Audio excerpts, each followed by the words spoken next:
Andito po tayo ngayon para tignan, nag-inspection po kami kasama ni Governor at inikot namin, tinignan po namin yung mga damage at kung ano yung mga pangyayari. At nandito naman kami ngayon dito sa distribution center upang matiyak na maganda at sapat ang ating mga supply para ibibigay sa mga nangangailangan.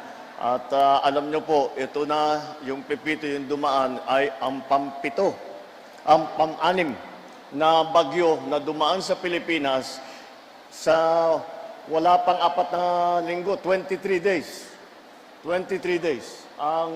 Within 23 days, 6. Ang tawag namin sa series na bagyo na KLMNOP. Dahil nag-umpisa sa Christine, napatapos sa Pepito.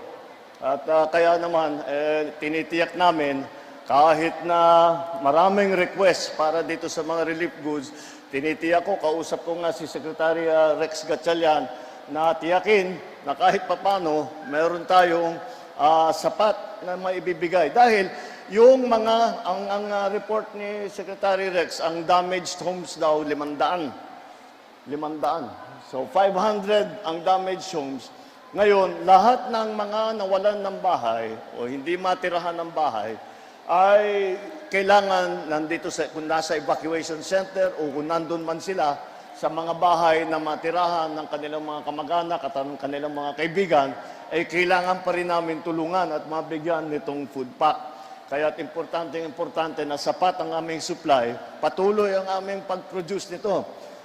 Dahil nga, inaalala ko lagi, sa dami ng dumaan na bagyo, sa dami ng mga naging biktima, ay nahirap naman, maubusan tayo dito. Kaya't lahat ng ahensya ng gobyerno ay nandito upang tumulong. Nandito po, papakilala ko na rin sa inyo. At ito si Secretary Rex Gatchalian, siya yung unang